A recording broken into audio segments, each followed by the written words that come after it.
voy a incorporar al negocio de la familia, me dice que no. Impacto mucho, pero con el menor desgaste. Y esa es la mentalidad que tenemos que tener hoy. Hago lo que creo que es lo correcto. Y ahí me caché y dije, el liderazgo nadie nos enseña a liderar. Nunca vas a ser tan fuerte para poderlo solucionar todo. Vas a necesitar personas. Me decía, Mario, ¿por qué la gente joven quiere trabajar contigo? Fácil, porque yo no les quiero pagar, les quiero enseñar. Y hoy trato de ser ese líder que te cobija más que te dice.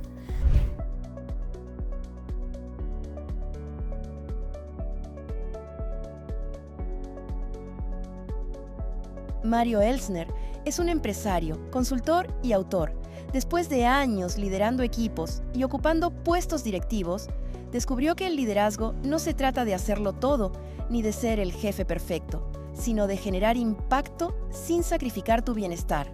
En su libro De jefe a líder impactante, comparte sus experiencias, aprendizajes y herramientas para delegar, construir equipos sólidos y liderar de forma auténtica. Conoce más sobre él hoy. Bueno, pues Mario, muy buenos días y gracias por visitar este foro Epic Book. La idea de la entrevista es conocer a la persona detrás del libro y hoy pues de gala con Mario Elsner. ¿Cómo te sientes, Mario? Pues yo encantado de la vida de estar aquí, estar contigo, que aparte ha sido un mentor para mí en el camino esto de escribir libros, de expresarse por medio de la escritura. Así que encantado con tu equipo y a compartir y a divertirnos. Muchísimas gracias. Mira, nosotros empezamos siempre esta conversación tratando de ir al origen, al génesis. Cuando eras niño, igual que yo, quizá nos hicieron una pregunta que en ese momento a lo mejor era inocente y difícil de responder. La pregunta es, ¿qué quieres ser de grande? ¿Cómo respondía Mario de 6 años esa pregunta? ¿Y qué tanto se parece a la respuesta a lo que tienes hoy en tu vida? Pues fíjate que es una grandísima pregunta, porque en ese momento para mí todo lo que yo conocía y todo lo que quería hacer era un hombre de negocios. Todo el ADN que yo traía era de poner negocios, de comercializar más que nada, de vender, vamos a llamar de una manera. Y me veía yo encabezando el negocio, como era lo que veía yo en mi casa, sobre todo con la parte de mi abuelo, que era esta persona, que él obviamente ya tenía como 70 años y era una persona muy hecha. Entonces era como un gran ídolo. Entonces yo no, y aparte yo vivía en Chetumal, Quintana Roo, no había muchas otras cosas que pensar, no creía que iba a ser astronauta, pero sí me veía en esta posición de negocios. Y esa posición de negocios, como bien dices, influenciada por tu abuelo. De hecho, tu abuelo es en algunas historias protagónicas de tu libro. Una de las lecciones más bonitas que yo he recibido en los últimos meses viene de ti, viene de tu abuelo. Eh, ¿Cómo era la influencia para ti? ¿Lo veías como un mentor? ¿Lo veías como una persona a seguir? La figura entre tu papá y tu abuelo, porque quizá la manera de ver a ambos personajes, tus primeros mentores en la vida, era completamente opuesta y antagónica entre ellos. Fíjate que la pregunta que haces es que extraordinaria, porque para mí mi infancia, adolescencia la podemos dividir en dos. Mientras vivía mi abuelo y después de que mi abuelo ya no estaba. ¿Okay? Mientras vivía mi abuelo, obviamente era el patriarca, como lo describimos en el libro, y es una persona que estaba a cargo del negocio. Y durante esa etapa, yo hasta mis 11, 12 años, era promovido a poner negocios. Entonces me acuerdo muy bien que de fuera de la ferretería de mi abuelo poníamos cajas y vendíamos cómics y vendíamos cocos helados y cada verano vendíamos algo, ¿no? Entonces hubo una época que empezamos con cajas vendiendo cómics de Chanok, de estos cómics, ya sabes, viejísimos que estaban ahí guardados. Entonces les dimos uno, se los vendimos como un nostalgia. Al siguiente año empezamos a vender los cómics y empezamos a vender cocos helados. Me preguntas por qué decidí que eran cocos. Y después ese local se volvió como, no eran cajas, lo hicimos como estanquillo y empezamos a vender bolis o saborines, no sé cómo le digan, depende de la parte de México. Y tuvimos un éxito extraordinario. Entonces, durante todos mis veranos era qué negocio voy a poner el fin de semana, el verano, ¿no? Y muy acobijado porque pues tenías los recursos y tenías el apoyo y la orientación. Y cuando mi abuelo ya no está, pues entro yo a la adolescencia, empiezo con mi abuelo, mi papá toma el control del negocio y pasamos de una administración o un liderazgo de mi abuelo a un liderazgo de mi padre, que fue diferente, porque mi abuelo era un líder, yo creo que nato, era consejero de Vancomer en esa época, y entonces era una persona que todo el mundo quería estar con él, lo querían escuchar, y mi papá es al revés, se encargó de querer demostrar a todo el mundo que era mejor que mi abuelo, entonces que él no había heredado, y creo que eso le pasa a mucha gente, ¿no? La frase de abuelo rico, padre no tan rico, ¿no? En este caso. Y él se desgastó, yo creo, en ser lo que yo llamo un líder impostor, en demostrarle al mundo que él era inteligente, que él, y en ese viaje se quedó él solo. Y yo no entraba, y cuando yo quería opinar ya no fui conectado. Entonces, todo termina cuando yo termino la carrera y le digo, oye, pa, me voy a incorporar al negocio de la familia. Me dice que no, ¿no? Que no quería una persona como yo, incómoda, que lo iba a cuestionar, que lo iba a retar, que él necesitaba gente que le hiciera caso. Entonces eran dos liderazgos diferentes, uno que te llevaba, impulsaba y mentoreaba y otro que te limitaba, te cuestionaba, te etiquetaba y te hacían ver cómo era lo malo, ¿no? Entonces, y en esa edad te lo puedes creer. Y ahí es donde te digo que es una historia muy interesante porque la vida me orienta a decir o me doblego porque era lo que era con mi papá o voy por otro camino. Y yo, teniendo todo el ADN de emprendedor o de mi historia, decido pedir trabajo y empecé a buscar trabajo. Y mucho tiempo fui empleado porque pues no me quedó de otra, pero siempre con esa aspiración a salir, ya sabes, de escaparte como Montecristo que escarbaba poco a poco. Pero pues cuando no tienes apoyo, no tienes herencia, no tienes nada que te apoye, un negocio necesitas, yo creo que espalda, sobre todo cuando estás empezando, o guía. Y entonces mi vida cambia por completo y pasé de sentirme acobijado, acompañado, a sentirme solo. Y creo que en ese momento yo no queriendo ser este líder fuerte, traté de sacarla adelante como podía, ¿no? Ya. Y es interesante lo que dices, Mario, porque la vida te empujó hacia una dirección. Pero por otro lado, esa dirección también te entrenó quizá para lo que vendría después. Ahorita platicaremos de ello. Pero también creo que te convertiste en un experto en escudriñar y entender lo que significa ser un líder. Quizá, Mario, porque tuviste los ejemplos de liderazgo en casa muy temprano en tu vida y sin darte cuenta te estaban escribiendo lo que muchos años después se convertiría en tu primer libro.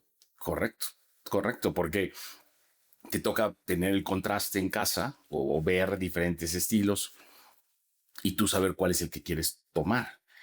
Cuesta trabajo porque en el camino te pierdes muchas veces, ¿no? Y más que nada por ego, por lo que quieres lograr, pero sí fue determinante porque eso me ha mantenido en un rumbo. Es como que estabas destinado a tener cierto futuro, ¿no? Vamos a poner un ejemplo, nada que ver, pero como si fueras el rey y de repente no te lo dan a ti o no te toca y tienes que hacer todo el trabajo de nuevo para regresar a esa posición, pero sin el llegar corto. Y ese viaje es el que creo que me ha hecho mejor persona, no mejor líder, mejor persona. Bien. Bueno, porque justo iba a eso, Mario. Entonces tú pides trabajo y en algún momento de tu vida profesional llegas a una de las empresas más importantes del mundo. Y tus primeros años, la percepción que tengo a través de todo el tiempo que tengo de conocerte y de tu propio libro, es que tú te conviertes en ese líder que no quieres ser. Correcto. Y pasas los primeros años de tu vida siendo este líder que quiere demostrar, que quiere doblegar, que quiere tener la razón, el que interrumpe, el que se pone al frente, el que quiere hacer todo. Cuéntanos un poquito. La razón de fondo me costó muchísimos años entenderlo, pero es de actitud mía que me había dado muy buenos resultados, tenía un problema de fondo, que yo eso lo hacía porque le quería demostrar a mi papá y estaba cometiendo los mismos errores de él, queriendo demostrarle a alguien más que yo era bueno. Entonces no dejaba que nadie me opacara, quería yo sobresalir o enfocarme en los resultados, lograr las cosas a pesar de cualquier cosa. Y ojo, yo siempre he sido un tipo que organizo equipos y todo.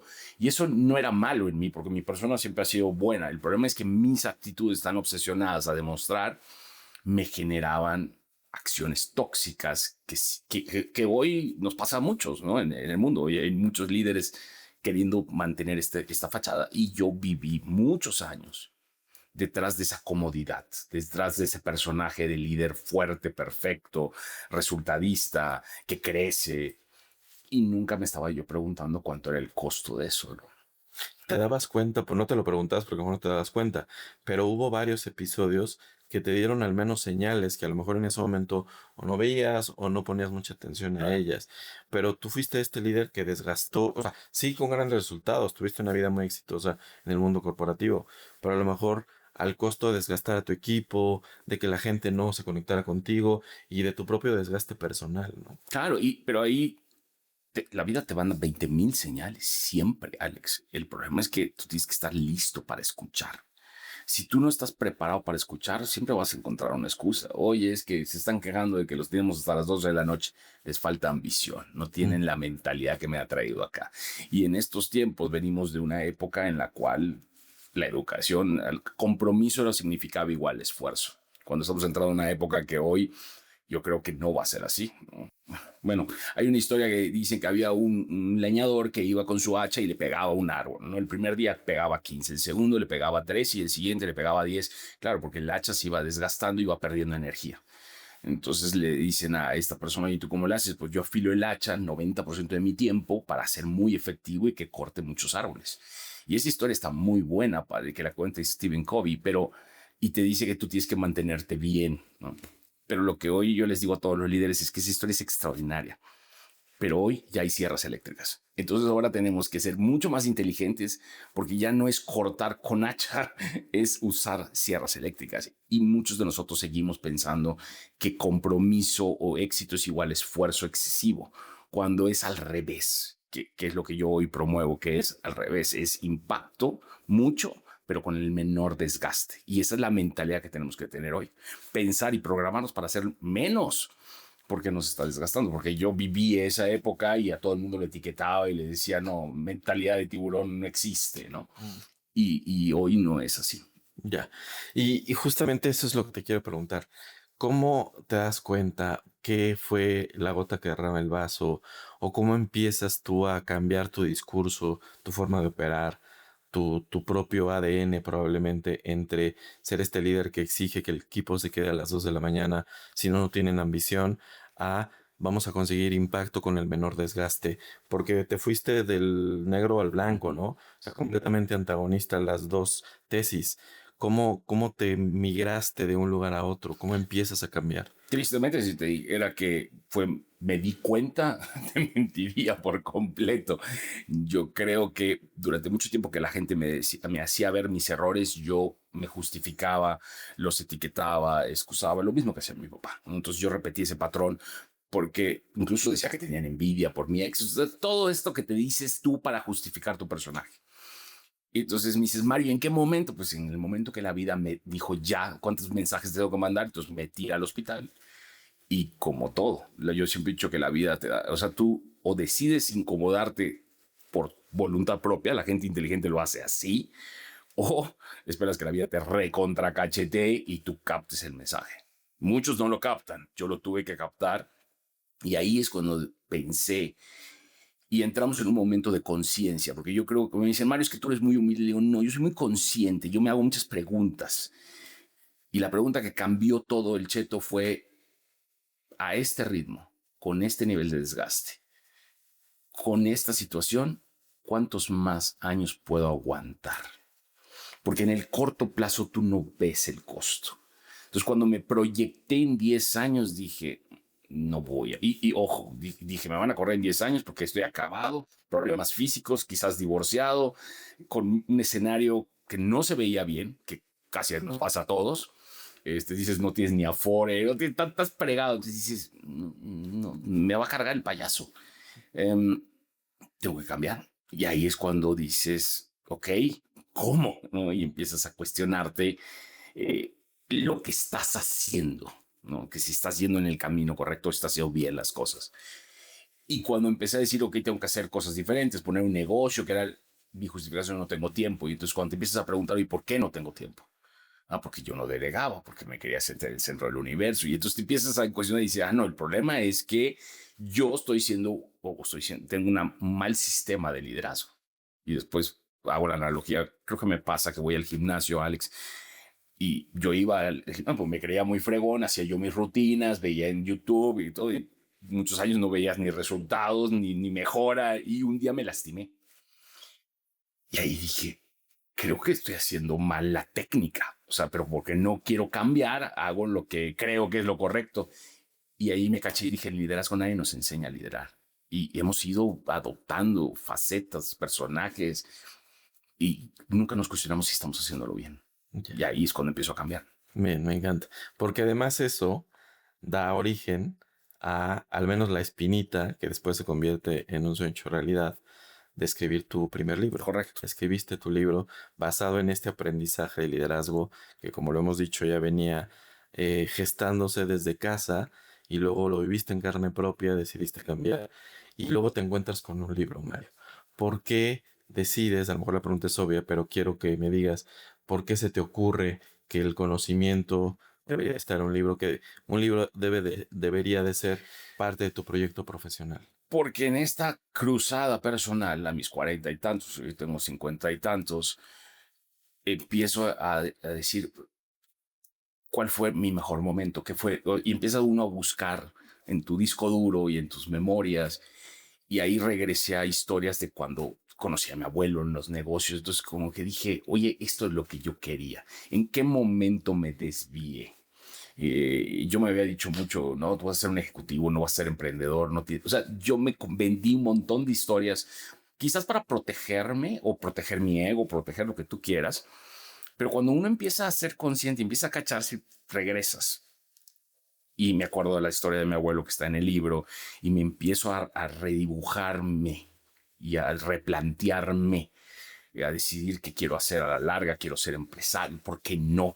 Es que estás viejo, entonces te empiezas a quitar todas estas excusas.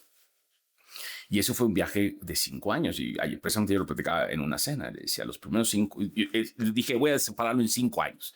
Los primeros 5 años voy a construir un equipo tan fuerte que yo pueda después salirme y hacer otras cosas. Y así a eso me dediqué. Y ya en la segunda etapa, los siguientes 5 años, que ya construyo un negocio, empiezo a construir redes sociales, marca personal y todo, y digo, me hubiera encantado saberlo. ¿Y por qué estaba yo solo? ¿A quién le pregunto? Y regresamos al tema del liderazgo. ¿Con quién hablas? Alex, muchas veces estamos solos. O sea, con mi esposa a veces no me entiende. Porque estoy hablando de negocios y dice, ay, qué flojera. Mis amigos con la misma y no quieren hablar nadie de nada y estamos solo hablando de trivialidades. Sí, es el típico que llegas con tu mujer y te dice, ¿de qué hablaste con tus amigos? Nada. Nada. Y es cierto. Con tus compañeros de trabajo no puedes hablar porque te van a ver débil y entonces dices, ¿cómo no puedo compartirle lo mismo? No hay grupos de liderazgo que nos ayudemos y a lo mejor es un gran problema y vives diciendo, si me expongo me van a ver débil y no quiero. Y ahí es cuando dije, ese es un problema. Por eso tengo que escribir un libro para que la gente vea que es normal, que tenemos que hablar más, tenemos que pedir más ayuda, porque cuando estás bien mentoreado, que a veces no existe estos mentores, o queremos perseguir a alguien, Elon Musk, por Dios, ¿no? Es lo que nos ayuda a crecer, a cortar, a no desgastarnos. Y entonces empiezas a decir, ¿cómo hago más sin tanto desgaste? Pues con un libro para ayudar a la gente, para que les diga, córtalo, no te rompas como yo, ahórrate 10 años, tú mismo. Hace ratito estábamos platicando, me dijiste, Mario, te voy a ahorrar 5 años. Eso es lo que hace que seamos mejores líderes, porque logramos más impacto sin desgaste. Cambia tu actitud en lugar de recibir, dar otra personalidad por completo. Te vuelves una mejor persona. Me encanta. Y además, este libro se gestó de una manera un poquito atípica y te felicito por esa iniciativa porque fue un libro que empezó a construirse de una forma, luego viramos en algunas direcciones, pero llegó un momento en el que tú empezaste a pedir retroalimentación y hubo 100 personas que te ayudaron a escribir el libro, te decían, me gustaría saber esto, me gustaría saber lo otro, te diste el tiempo de agruparlos, de entender, de discernir y de escudriñar ideas, hacer una curaduría de eso y el libro quedó pues mucho mejor, ¿no? Cuéntanos un poquito de cómo fue. Básicamente tocas es una cosa que he aprendido que es clave, la congruencia. Entonces, si yo decía que trabajo en equipo y que me rodea de gente, cuando terminé el libro dije, sí, pero esto es mío. O sea, pero no necesariamente sé si va a ayudar o les va a gustar a los demás. Entonces, por ahí lo conversamos, decidí hacer un early bird, se rodeé gente de mi comunidad, gente que está viviendo lo mismo que yo. Les dije, oigan, prueben el sándwich, un Friends and Family, y haré todos los ajustes que ustedes quieran, porque lo que quiero es que realmente no es un libro de mi ego, de mi historia, es lo que menos quiero que sea. Quiero que sea un libro que les ayude a ustedes para que sea una herramienta, una guía y que se ahorren los 10, 15 años que yo perdí. Y al hacer esta trabajo en equipo, lo leyeron, se comprometieron. O sea, la verdad es que fue fabuloso porque te das cuenta que el sándwich sale perfecto, por lo menos la gente le gustó y dices, no le va a gustar a todo el mundo, pero al que quiero que le guste el sándwich, le gustó. Y eso para mí fue clave en el proceso de la estructura del libro. Más que yo contándote mis patoaventuras, yo creo que la gente recibirlo y decir, esto es una herramienta que yo necesito llevar a la vida. Me encanta. Oye, Mario, y hablaste varias veces de debilidad, de me van a ver débil, de un líder débil, y como que es uno de los grandes discursos que tú tienes, y para ello tienes una de las historias más bonitas que yo he escuchado en mi vida profesional, lo digo con toda humildad, y creo que se la compartí a mi equipo recientemente. La de tu abuelo, la de tú de niño yendo a jugar fútbol con tus primos más chiquitos. ¿Por qué no nos cuentas esa historia y nos dices un poco a qué me refiero? Claro, no, la historia rompe todo lo que uno cree acerca del líder, ¿no? Y estas estructuras mentales que nos hemos contado. Obviamente nos remonta cuando yo tenía 11 años, era literalmente un niño. Y yo tenía, mi hermano y mi hermanito eran muy pegados a mí. Mi hermano le llevó 3 años y a mi primo 4, ¿no? Entonces, o sea, como que hay una diferencia importante. Sobre todo cuando estás niño sí hay diferencias, ¿no? Y de donde yo soy originario, que es de Chetumal, o de la península de Yucatán, pues hay una dinámica que se llama salir a cantar la rama, ¿no? Que es como, vamos a llamar, un Halloween región sureste de México, y no es muy común. Y la actividad consiste en que agarras una rama, literalmente un árbol tipo que se pueda cargar, la adornas y sales a cantar villancicos. Tocas las puertas de todas las casas y la gente te da, sea dulces o dinero, ¿no? Y a mi primo y mi hermanito me dicen, oye, vamos a salir a cantar la rama. Y yo, ¿por qué no? Entonces, la primera actividad era construir la rama. Y mi abuelo era dueño de muchas ferreterías y pues, se nos hizo fácil. Regreso al tema del respaldo y dijimos, oye, abuelo, queremos hacer esto. Y me dijo, vénganse acá a la ferretería y vean qué hacen. Entonces, vamos, tenemos una rama, tenía pintura, medio la pintamos de blanco. Uno trajo una cola de gato, 3 esferas y dijimos, wow, ya tenemos una rama. 3 chamacos, veíamos eso como un árbol de Navidad. Y el reto era salir en la noche. Mi calle, que se llama Hidroeléctrica de Malpaso, allá en Chetumal, pues, cuando yo era chamaco la veía enorme. Hoy la ves así chiquitita. Y me acuerdo que salimos a cantar y que salimos como a las 5 o 6 de la tarde y a las 7:30 se nos había acabado el negocio. Y dijimos, ya no hay clientes, ¿ahora qué hacemos? Y yo, muy ambicioso como siempre, le digo a mi primo y a mi hermanito, oigan, vámonos a la campestre, a la colonia esta de los ricos, ahí hay un montón más de lana y vamos a capitalizar esto, ¿no? Y ahí nos vamos, ¿no? No pedimos ni permiso y todo y nos fuimos. Y yo cargando la rama, aunque fue un tramo más largo, pero pues estos estaban muy chiquitos. Ahí iba cantando, cargando la rama y llegamos, empezamos a cantar alrededor del parque y de repente en el parque estaban jugando fútbol unos adolescentes. Cuando te digo adolescentes eran como de 13, 14, ¿no? Los hombres entenderemos que así como los chiquitos estaban muy chiquitos, los grandes eran barbudos ya y de 20 centímetros arriba de mí porque dieron el estirón. Se acercan, nos conocíamos de la escuela y uno de ellos se acerca y me dice, oye Mario, quiero que me des el dinero que tienes y la rama. Y yo le dije, no, mi chochos, o sea, no te lo voy a dar. Vi a mi primo y mi hermanito escondiéndose detrás de la rama y dije, estos nos van a quitar todo. Y le dije, no lo voy a permitir porque aparte creía que era lo correcto. O sea, ¿qué onda con estos, no?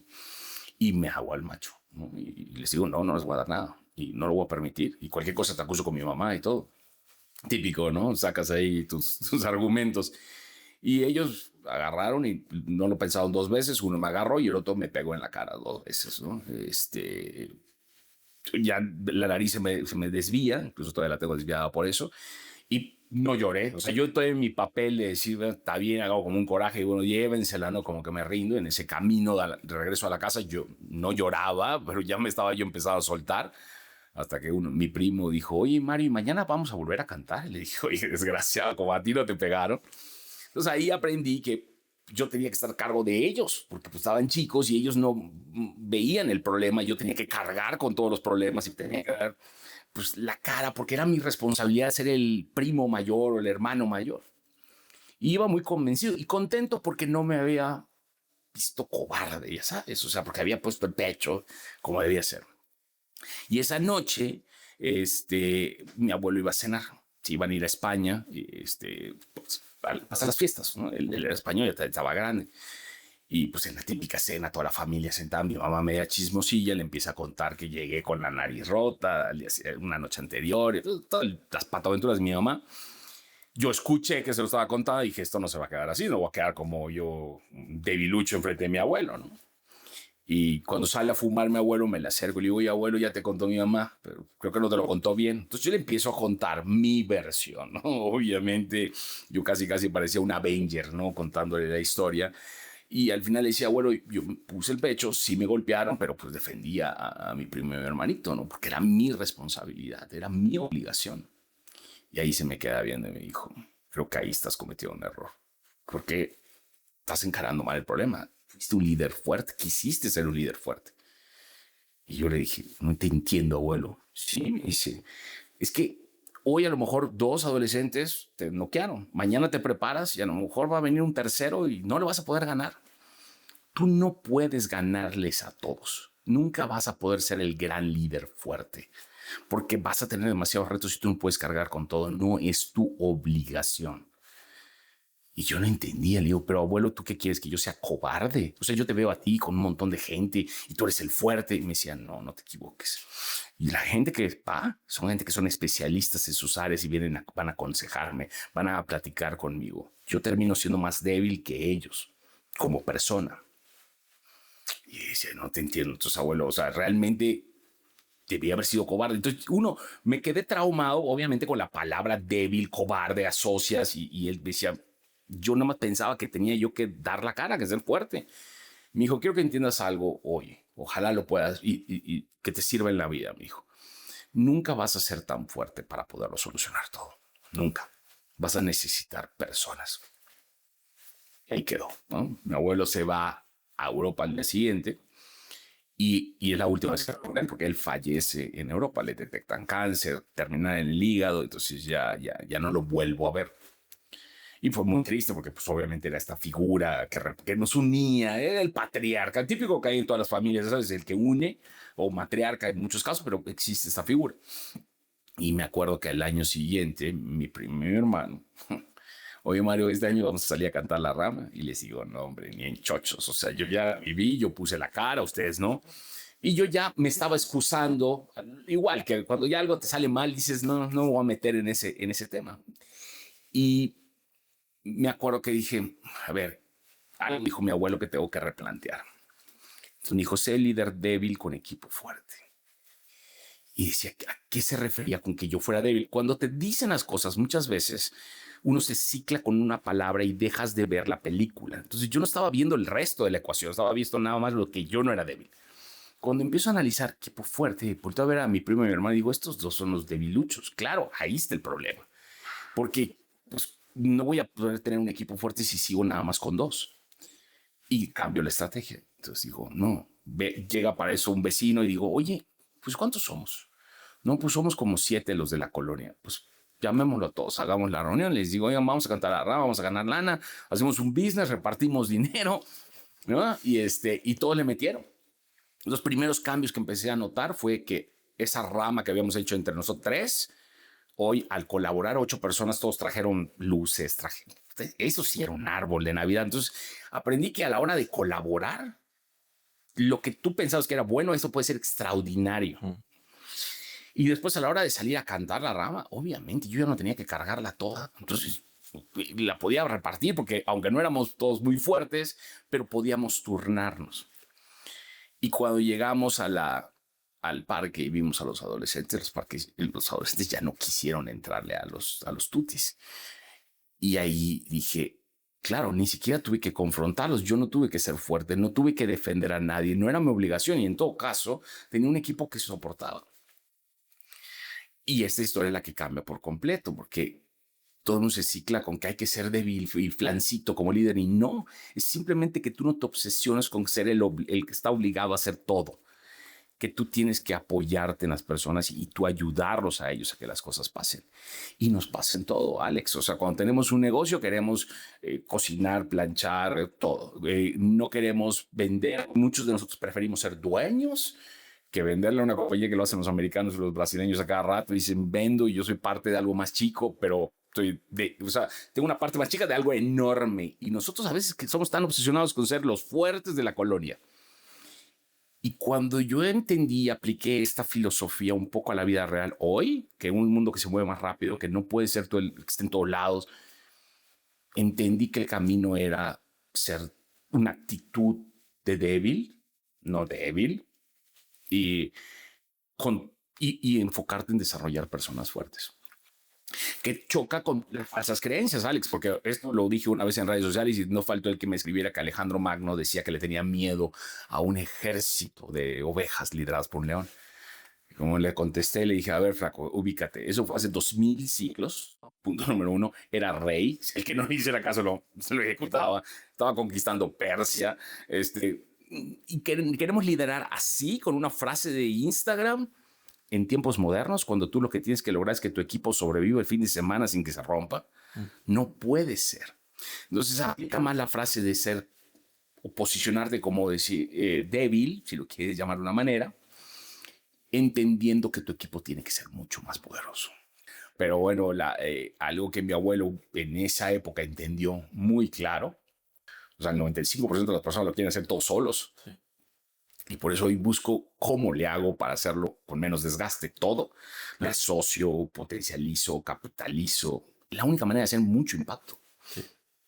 No, y te felicito, es una gran historia porque yo sí comulgo con la idea de no puedes hacerlo todo. Necesitas gente que te ayude y gente mejor que tú. Todo. Los mejores empresarios son gente que se rodea de gente mejor que ellos.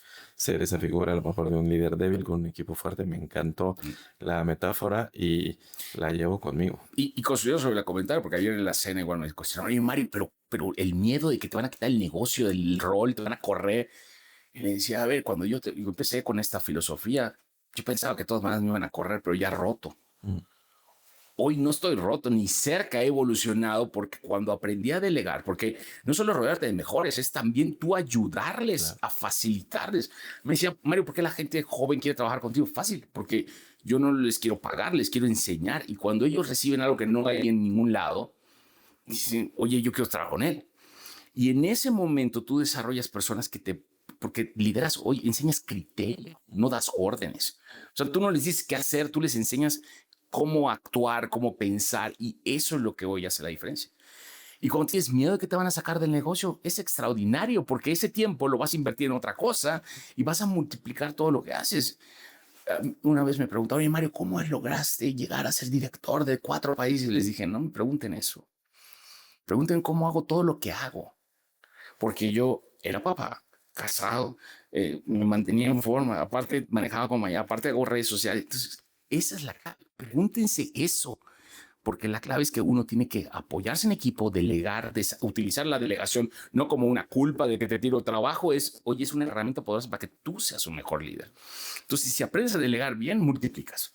Un líder, la frase termina cerrando de mi abuelo en un líder, por muy fuerte que seas, vas a sumar, porque estás topado. Un equipo, por muy débil que sea, va a multiplicar. Y eso impacta aquí y en China. Nosotros traemos aquí gente inteligente para que nos diga lo que tenemos que hacer.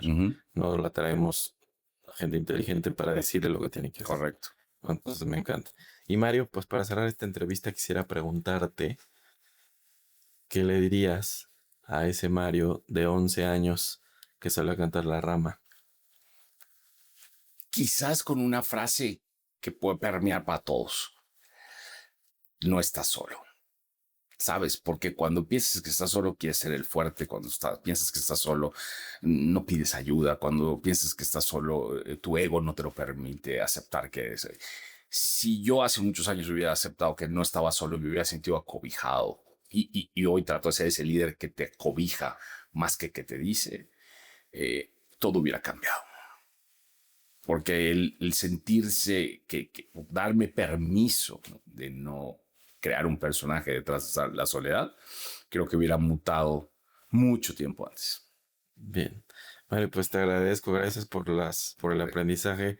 Disfruto muchísimo platicar contigo, Muchas gracias, aprender de Alex. ti y pues gracias por acompañarnos No, en gracias a esta ti y a tu entrevista. equipo, gracias por hacer este momento especial. Muchas gracias, bienvenido. Gracias.